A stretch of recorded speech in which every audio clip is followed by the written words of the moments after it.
Thank you for being an incredible supporter of the 10X podcast group, the home of the skillful art of manipulation. We're thrilled to have you as part of our growing community. If you haven't already, we'd love for you to follow us on your favorite podcast platform. Your likes and comments mean the world to us and help us reach a wider audience with our stories. Plus, with new episodes released every day, your feedback plays a vital role in shaping what we create.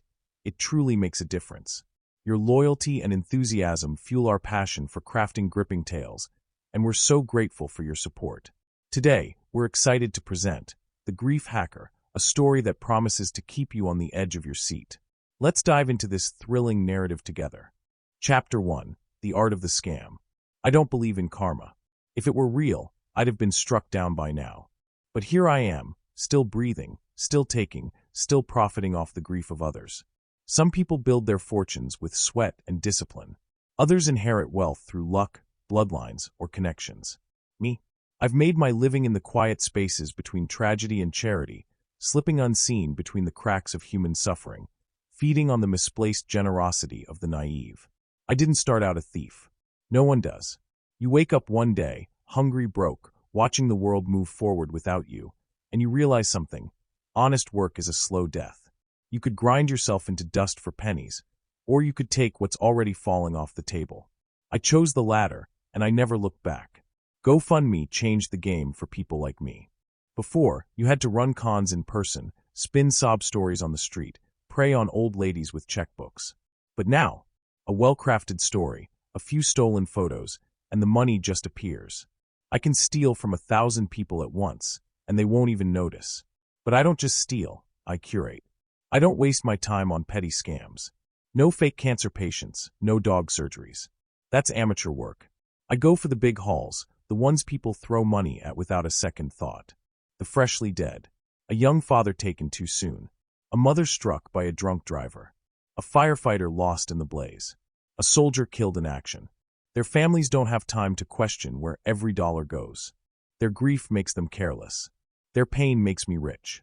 I watch the news like a stock trader watching the markets, tracking deaths, weighing potential. A hit-and-run victim? Maybe a few grand. A mass shooting survivor? That's real money. But nothing beats a fallen soldier. Americans will empty their wallets for a dead war hero. And that's how I found Sergeant Matthew Dawson.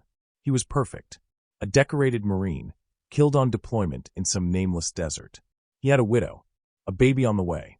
His unit, loyal, heartbroken, set up a fundraiser to support his family. They poured their guilt, their love, their loyalty into that campaign, and within hours, the donations flooded in. 50 grand in a day. I was in before the second donation cleared. The trick is simple. I cloned the page using a near-identical URL. I even stole their first few updates and reposted them on my version. People donating from news articles or Facebook shares never double-check the link. They just click and give, and give, and give. By the time they noticed, I had pulled out over 30 grand. Easy money. Another day, another score. I didn't feel guilty. Why should I? It's not like I'm putting a gun to their heads. They chose to donate. I just made sure it went to the right place, my pocket. And then the emails started. We know. We're coming. Hope you spent the money. You'll pay it back in flesh. I laughed. Empty threats. I'd seen them before. The internet was full of tough guys who talked big, but never did shit. I kept moving, cashed out my accounts, wiped my devices, rented a new apartment across the city. By the time they realized what happened, I'd be a ghost. But I didn't feel like a ghost. I felt watched. I felt hunted. And for the first time, I wondered if I had made a mistake. You said, let's rewrite chapter 1 and use 5 times the characters you would normally use when writing a chapter regularly. ChatGPT said, The Grief Hacker. Chapter 1. The Art of the Scam. I never wanted to be a thief. But then again, nobody wakes up one day and decides, I think I'll make my living stealing from the dead. It happens in increments. Small decisions, small compromises. Justifications pile up, excuses become second nature, and before you know it, you've become the kind of person you swore you never would. That's how I ended up here, sitting in a dingy motel room with a laptop on my knees, siphoning donations meant for grieving families straight into my offshore accounts. Most people work themselves to the bone for scraps, but me? I've made a fortune out of thin air. I found a system, a weakness, a flaw in human nature, and I exploited it with precision. People love to throw money at tragedy. It makes them feel better, like they've done something good in a world full of suffering. But the thing about people who donate to charity, they don't track where the money goes. They don't check receipts. They don't question whether the grieving widow actually got that $50 they sent. They just assume. And that assumption is my playground. I don't just steal from anyone. That's reckless. Sloppy. A guy faking a terminal illness will always get caught when the money dries up and people demand proof. A girl faking a lost puppy fundraiser might get sympathy, but it's not profitable. I aim higher. I take from the dead, the freshly dead, the tragically dead, the ones whose families are too overwhelmed with grief to notice a few $1,000s going missing. The ones whose stories are so heartbreaking that the donations pour in faster than anyone can count them. I have a process. I track obituaries, breaking news, anything that smells of unexpected death. Car accidents, mass shootings, worksite disasters. Soldiers killed in action. Those are my bread and butter. The military community is tight-knit, loyal. When one of their own dies, they rally hard. They don't just donate, they push others to donate. They spread the GoFundMe link like gospel. That's how I found Sergeant Matthew Dawson, a decorated Marine, killed overseas. He had a pregnant widow and a unit of grieving brothers in arms who loved him like family. His GoFundMe was set up within hours of his death, and the money was rolling in before the first tear hit the ground. The goal was $50,000. By the time I got to it, they'd already hit 30. I watched, waiting, timing my moment. And then I struck. Stealing from these fundraisers is easier than people think. Most rely on trust, not security. I created a clone of the page, an exact replica down to the last heartbreaking update. Then I ran a simple trick, search engine manipulation, social media scraping, URL masking. When people typed Sergeant Dawson Memorial Fund into Google, my page showed up first. When they shared it on Twitter, my link spread instead of the real one. It took me less than 6 hours to siphon off 20 grand. Another 10 before the family noticed something was wrong. By the time they realized what happened, I was already gone. I never dwell on my marks.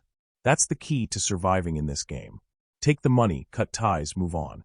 Never look back. Never second guess. Never get sentimental. But something about this one felt different.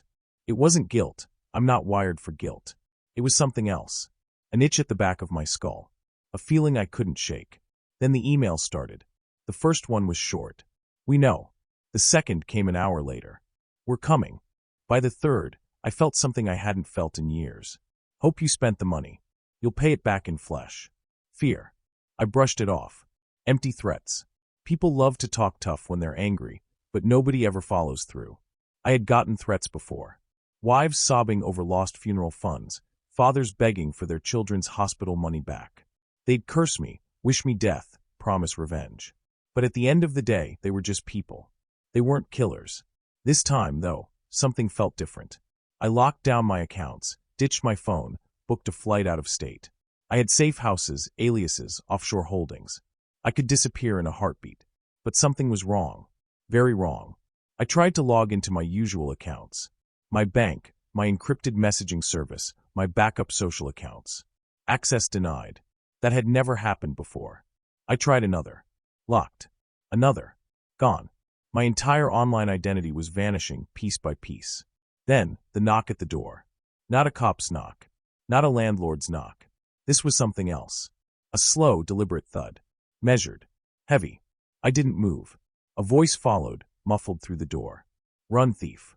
A pause. We like a chase. And then silence. I grabbed my go bag, bolted out the fire escape, hit the alley running. Heart pounding, adrenaline surging. I didn't look back. Because for the first time in my career, I wasn't the predator. I was the prey. Chapter 2, the first warning. I ran like my life depended on it, because for the first time, I was certain that it did. The city blurred around me as I tore through the alley, lungs burning, legs pumping. The streets were wet from a recent rain, reflecting the glow of neon signs and streetlights, warping reality into something surreal. I dodged past a homeless guy slumped against a dumpster, nearly slipped on a pile of trash bags, and kept going. Every instinct screamed at me to get distance, to put miles between me and that door, between me and them. Because this wasn't a warning. It was a promise. I didn't stop running until I reached a parking garage 3 blocks away. I ducked behind a rusted sedan, gasping for air, and forced myself to think. My pulse hammered in my ears, my body vibrating with the electric panic of prey realizing it's being hunted. Who the fuck were these people? I had pulled off 100 of these scams, maybe more. I had taken from grieving mothers, devastated families, entire towns mourning their lost sons and daughters. Sure, some had come looking for me, desperate and angry, but they had never found me. These guys, they found me in days. They cut off my money. They locked me out of my own accounts. They knew my address. And worse, they weren't police. Cops knock like they're owed something, like their badge is a shield against the world. These guys knocked like they already owned me. I forced my breathing to slow. Think. I had one advantage. I knew how to disappear. I had go bags stashed in lockers across the city, fake IDs, burner phones. I could be out of state by morning. I just needed to. My phone buzzed. The burner. The new burner. The one nobody was supposed to have the number to. My stomach turned to ice. The screen showed a blocked number. I let it ring. Another buzz. A text. Answer the phone. I felt like a puppet on strings, helpless as my body moved against my will. My thumb swiped across the screen. I lifted it to my ear. Silence. Then a voice. Low. Cold. Amused. You run fast. I didn't respond. My mouth felt glued shut. But we're faster. My mind raced. What do they want? Here's how this works, the voice continued. Calm. Too calm. You stole from Sarge. That wasn't your first mistake. Your first mistake was thinking we wouldn't find you. Your second mistake? Thinking you could keep the money. I swallowed hard. Listen. No, you listen. A pause. The sound of a chair creaking. Unbothered. Relaxed. We already locked your accounts. You're broke. You have nothing. But you're still breathing. That means we're feeling generous. Generous. Right. I'll give it back, I said, licking my lips. My voice felt dry, weak. Every penny. A soft chuckle. You think this is about money? My fingers clenched around the phone. You stole from family, the voice continued. You don't steal from family. Not without consequence. Family. The word sat heavy between us. I had heard about guys like this. Military types. The kind that didn't just serve together, but bled together. The kind that called each other brother without irony. The kind that never let a debt go unpaid. You're lucky, though, the voice went on. Sarge had a soft spot for rats. We're going to give you a choice. My jaw clenched. You have 12 hours to transfer the money back. Every cent. And then you leave. New name. New city. You never steal from another soldier's family again. You disappear, and we forget you ever existed. I let out a slow breath. That was it. I could walk away from this. And if I don't? Silence. Then we make sure you disappear forever. The line went dead. I exhaled. 12 hours. I could fix this. I'd get to one of my backups, access a different account. I could move the money back. Maybe even cut my losses and a second text. I opened it, and my blood ran cold. A photo. Of me. With the money. Not just a screenshot. A live shot. Taken at the ATM when I withdrew my first chunk. Clear as day. Another text. We're watching. I felt sick. How? I planned for this. I prepared for this. But somehow, they were always one step ahead. I wasn't just being hunted. I was already caught. Chapter 3. Hunted. I don't panic. Not usually. Panic is for people who don't know how the game is played. People who make dumb choices that get them caught. The moment you start running without a plan, you're already dead. That's what I've always believed. That's what's always kept me ahead. But sitting in that cold, empty parking garage, staring at a photo of myself withdrawing stolen money, my stomach twisted with something I hadn't felt in years. Pure, unfiltered fear. I wanted to believe it was a bluff, that maybe they had found some public security footage, enhanced it, used it to scare me. But no, this was different. The angle, the clarity, the timing. This wasn't some old clip pulled from an ATM's security system. This was taken in real time. They weren't just hunting me. They had been watching me the entire time. I swallowed the rising nausea, forcing my brain into survival mode. 12 hours. I had 12 hours to put the money back. I pulled out my burner phone, my fingers shaking as I tapped through my last remaining accounts. Most were locked. Some were completely wiped. But one account still had access. Balance, $6,743. Fucking hell. That was all that was left. My offshore funds were gone. My fake business accounts? Empty. They had taken everything. I let out a slow breath, willing myself to stay calm. Think. I needed more money. Fast. And I needed a safe place to regroup. I yanked open the glove compartment of the rusted sedan I had ducked behind, pried out a small black case. Inside, another phone, another identity. A lifeline. I flicked through contacts until I found one labeled Slick. Slick was an old associate. A money launderer, a hacker, a problem solver.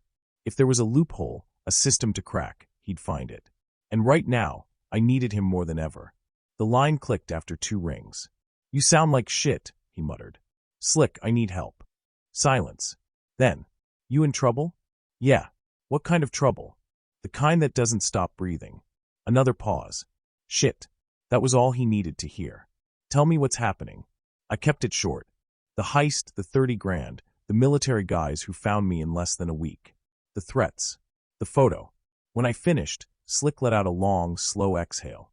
"You really fucked up, man." "Yeah, no shit. How the hell did they track you that fast?" "That's what I need you to tell me."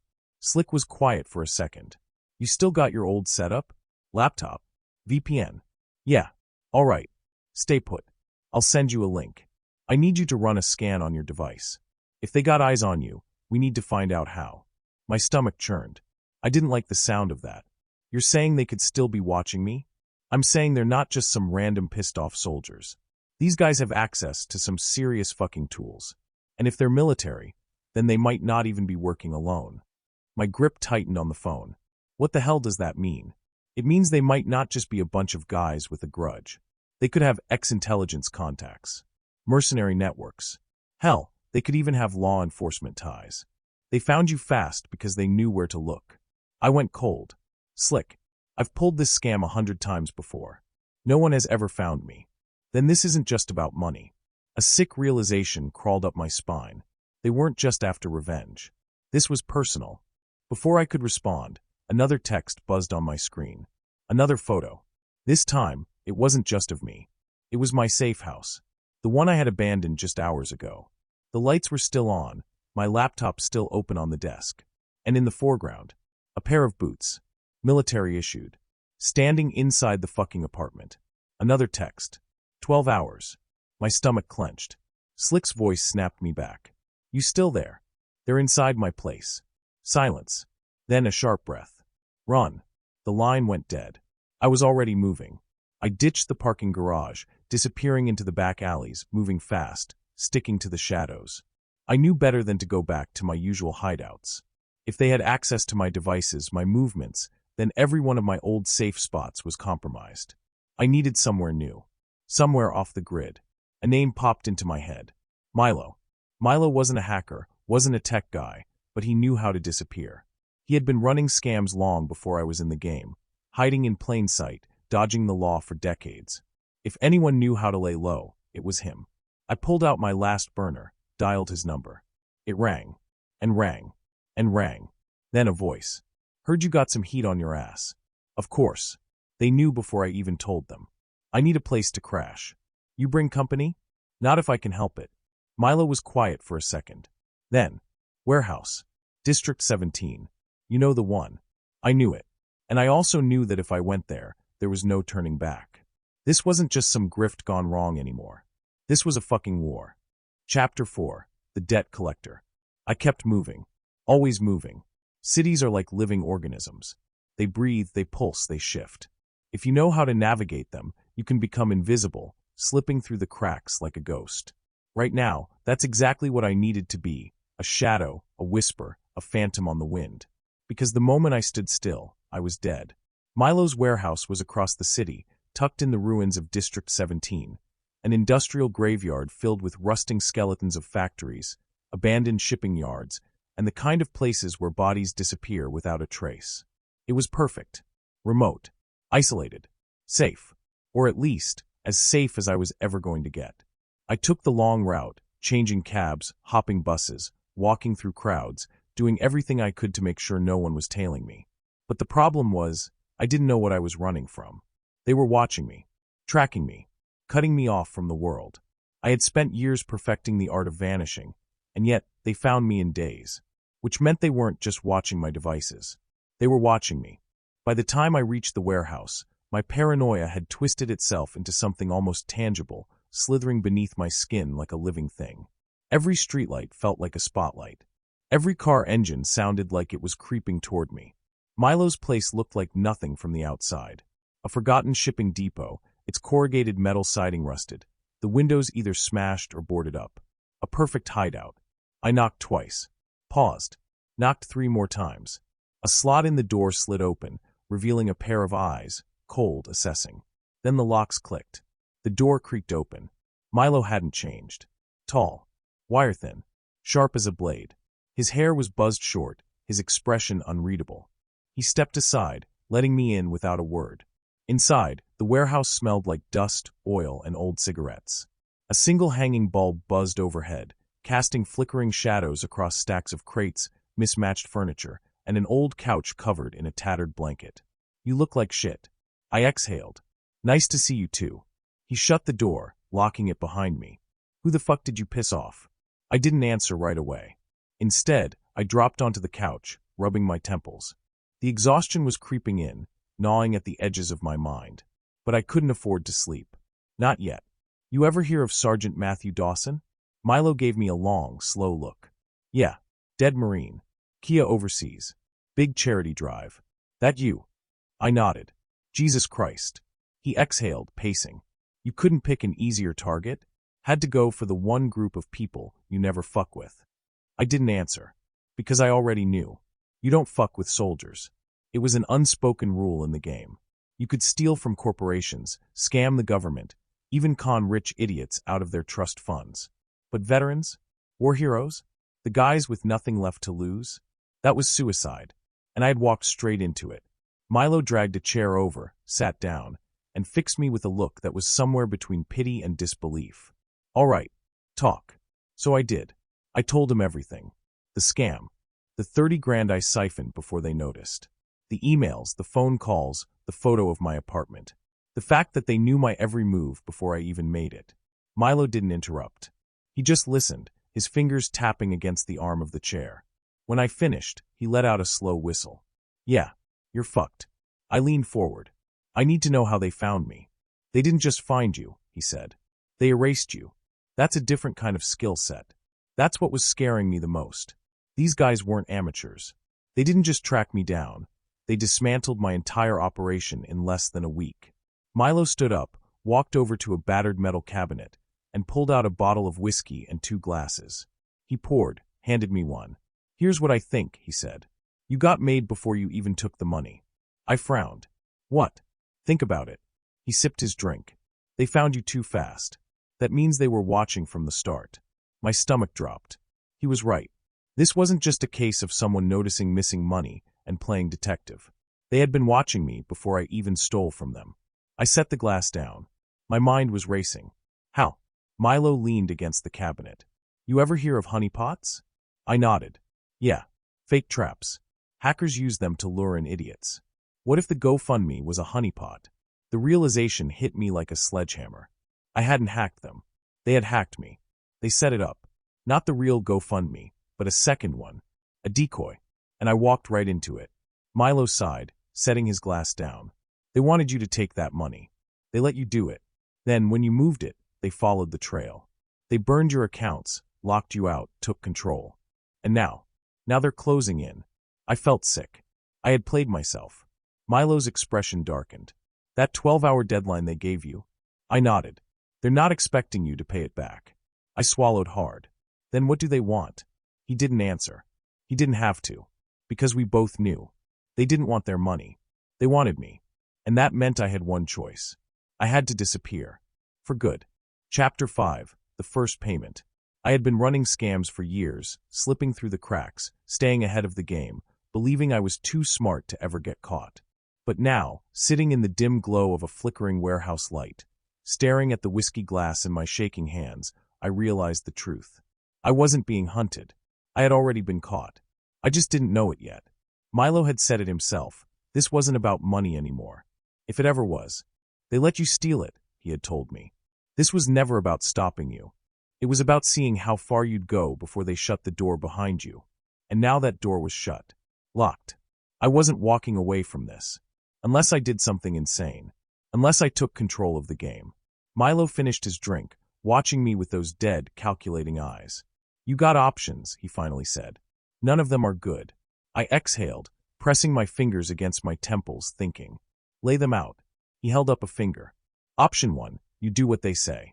You transfer what little money you have left, beg for mercy, and pray they let you live. Spoiler alert? They won't. I nodded. Knew that already. Option 2, you disappear. You leave everything behind, change your face, change your name, bury yourself so deep that they'll never find you. I swallowed. Can you do that? Maybe. But they've already proven they're better at finding people than I am at hiding them. Not good enough. I leaned back, breathing deep, waiting for the third option. The only one that mattered. Milo sighed, rubbing his jaw. You don't want to hear it. Say it anyway. His eyes met mine. Cold. Unforgiving. You go on the offensive. The words sent a sharp, electric charge through my brain. Go on the offensive? Against them? The men who found me in less than a week, erased my identity, stripped me of my resources, and were actively closing in? That was suicide. But what choice did I have? I sat forward, elbows on my knees. How? Milo studied me for a long moment before standing, walking over to a steel locker in the corner of the warehouse. He keyed in a combination, swung the door open, and pulled out a duffel bag. Dropped it at my feet. I unzipped it. Guns. Not cheap street-level bullshit. Real weapons. Military grade. Pistols. A sawed-off shotgun. Even a suppressor. I exhaled. Jesus, Milo. He crouched down beside me. I don't know who these guys are, but they're not just some grieving veterans looking for revenge. They're organized. They have resources. And they don't just want to punish you. He tapped the bag. They want to erase you. I already knew that. So what's the play? I asked. Milo smirked. We remind them that you're not the only predator in this city. We spent the next hour prepping. I changed my clothes, swapped my phone, wiped every digital trace I could. I ran every trick I knew, spoofed locations, fake IP addresses, burner accounts. It wouldn't stop them from finding me, but it would buy me time. Time to strike first. Milo had intel. He always did. They're staying in a safe house, he told me, pulling up a grainy satellite image on an ancient laptop. 4 blocks from where they found you. They're not even trying to hide. That meant one thing. They weren't afraid of me. Big mistake. It was just after 2 a.m. when we got there. A shitty apartment building, 3rd floor, one window cracked open. A black SUV parked outside. No lights on. I crouched low behind a dumpster, watching. Listening. Milo nudged me. You sure about this? No. I wasn't sure about any of this. But if I waited for them to make the next move, I was dead. So I moved first.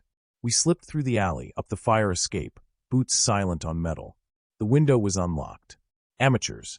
Inside, the place smelled like sweat, cigarettes, and gun oil. 4 men. 2 asleep. 1 at a desk. The last standing in the kitchen, checking his phone. I moved fast. Gun to the first guy's head before he could scream. The second sat frozen at the desk, eyes wide. Milo took the third before he even knew we were there. A blade across the throat, silent. The fourth, the one in the kitchen. He reached. I shot him first. The sound was deafening, the suppressor doing little to mask the fact that everything had changed. Because now, this wasn't about stolen money. This wasn't about revenge. Now, this was war. The guy at the desk, he didn't fight. He knew better. I grabbed him by the collar, slammed him against the wall. Who are you working for? He laughed, blood on his lips. You think you're winning, he coughed. I pressed the gun harder against his skull. Answer the fucking question. Another laugh. You already lost. My finger tightened on the trigger. And then I heard it. My burner. Buzzing in my pocket. I pulled it out, heart hammering. Blocked number. I answered. Silence. Then. Impressive. I swallowed. Who the fuck are you? A chuckle. I told you before. We're watching. I glanced at Milo. At the dead men on the floor. You're not watching shit anymore. The voice didn't waver. Oh, but we are. A pause. Look outside. Milo moved first, peeling back the curtain. I stepped beside him, and everything inside me went cold. The SUV was still there. But now there were 2 more parked beside it. Engines running. Headlights off. Waiting. 12 hours are up. A deep breath.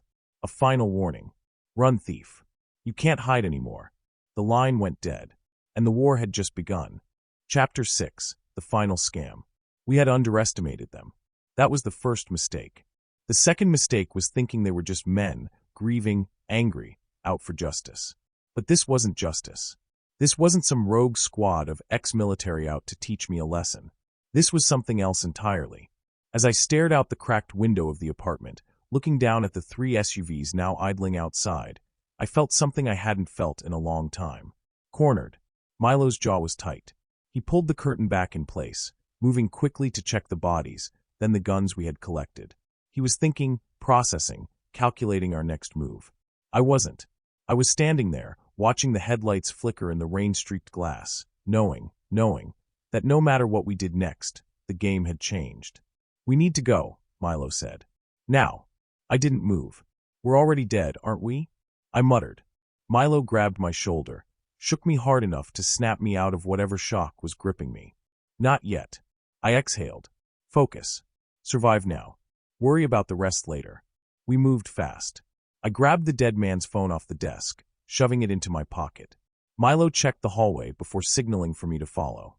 We slipped out of the apartment, down the emergency stairs, silent, quick, barely breathing. By the time we hit the alley, the rain had started coming down harder, thick sheets of water pounding against the pavement. "We need a car," Milo muttered. No shit. The SUVs hadn't moved yet. They were waiting, watching. I had pulled 100 scams before, but nothing had prepared me for this. I was always the one pulling the strings, staying 3 steps ahead. But now I was the mark, and I had no idea who was playing me. The chase. We ran. The city blurred past us in streaks of neon and shadow. We moved fast, not fast enough. We barely made it 3 blocks before we heard the engines. Then the tires screeching. Then the headlights flashing behind us, illuminating the alleyway like a goddamn spotlight. "Move." We cut left, ducking into a side street, but the SUVs were faster, cutting us off before we even made it to the next block. Milo grabbed my jacket, yanking me into another alley, shoving me up a fire escape. I scrambled. Slipped. Fucking climb. My palms were slick with rain. My heartbeat was a roar in my ears. We made it to the rooftop just as the first SUV doors opened. I didn't wait to see who stepped out. We ran.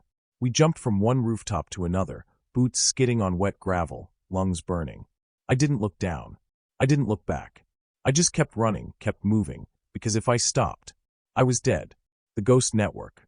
We didn't stop running until we were 4 neighborhoods away, soaked through, shivering in the cold, crouched behind a dumpster in some forgotten back alley. Milo wiped the rain from his face, breathing hard. "We can't keep doing this," he said. "They'll find us every time." I pulled the stolen phone from my pocket. It was still locked, but I wasn't worried about that. Then we stopped running. Milo frowned. "What the hell are you talking about?" I held up the phone. "We find them first." Milo's expression shifted. Understanding. Then hesitation. "This is suicide." I smirked, even though I didn't feel it. "So is waiting." Milo let out a breath, running a hand through his hair before nodding. "All right, hacker. Let's see what you can do." We found an old internet cafe 2 blocks over, a relic from the early 2000s, barely still in business. It was empty, save for a half-asleep cashier behind the counter, lost in his phone. Perfect. We took a back booth, wiping the stolen phone dry. Milo pulled out a cable, linking it to his laptop, running a bypass to break the lock screen. 5 minutes later, we were in. And what we found changed everything. The truth. I expected texts, maybe call logs, something that would tell us who the hell was after us. I wasn't expecting government-level encryption. "Shit," Milo muttered. "This isn't just some ex-military guys with a grudge. These are professionals." I scrolled through the messages. Most were wiped. But the ones that weren't. Package secured. Awaiting extraction. Ensure target does not escape again. Asset must be retrieved. Termination is last resort. My breath stalled in my throat. "Asset," I whispered. "They're calling me an asset?" Milo was staring at the screen like it had personally insulted him. "This isn't revenge." I looked at him. "Then what the fuck is it?" He hesitated. "Then, they don't want to kill you." He turned the screen toward me. There, at the bottom of the message thread, was the last text sent from this phone. It wasn't a threat. It wasn't an order. It was a name. A real name. Mine. My real birth name. The one I hadn't used since I was a kid. The one I had buried years ago. I went numb. How? I whispered. Milo didn't answer. He didn't have to. Because we both knew what this meant. This wasn't just a scam gone wrong. This wasn't just about stolen money. This was about me. Who I really was. And why they wanted me alive. The setup. We need to go. Milo's voice snapped me out of my haze. I nodded, closing the laptop, wiping the phone. No more running. Agreed. I took a breath. I had spent my life stealing from people, playing them, manipulating them. But now it was my turn to be the mark. And I wasn't about to let them win. Chapter 7. The Final Debt. I used to believe I was untouchable. That no matter how many scams I pulled, no matter how many people I took from, I would always be 3 steps ahead. That I was too smart, too careful, too fucking good to ever get caught. But I wasn't untouchable. I was owned. They knew my real name. They had been watching me before I even stole from them. And they didn't just want their money back. They wanted me. The revelation sat heavy in my chest as Milo and I walked out of the internet cafe.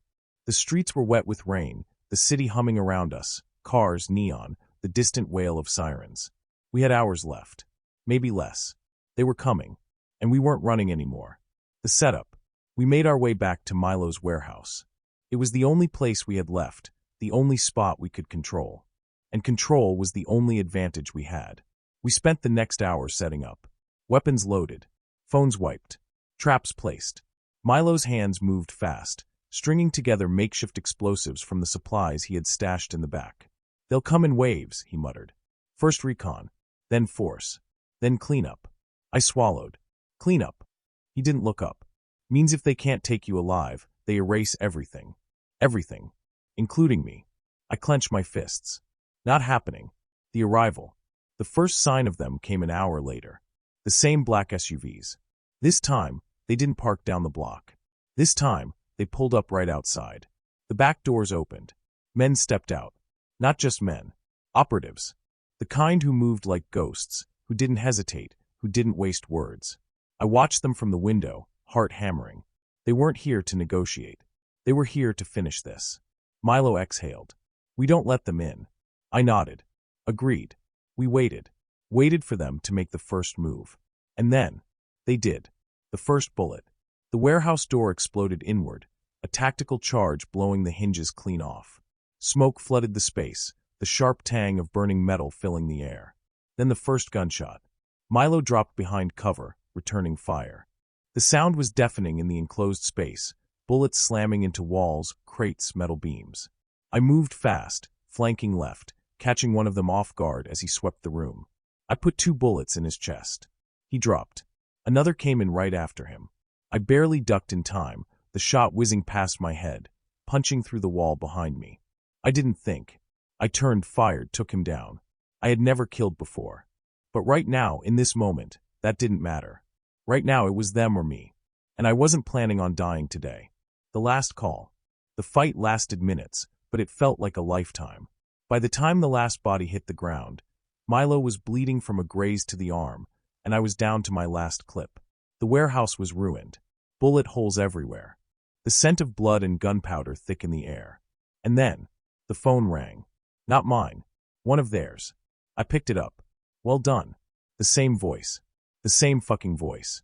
I tightened my grip. Who the fuck are you? A pause. You're still asking the wrong questions. A chuckle. You think you won something tonight? I looked around. Looked at the bodies. At the blood. Yeah, I do. Another chuckle. Then why do you still feel like you lost? The line went dead. And in that moment, I realized the truth. This wasn't over. This would never be over. The aftermath. Milo and I left before backup arrived. We burned the place. Wiped everything. Disappeared. I had spent my life running scams. Stealing identities. Draining bank accounts. But this was the first time someone had stolen mine. And I had a feeling it wouldn't be the last.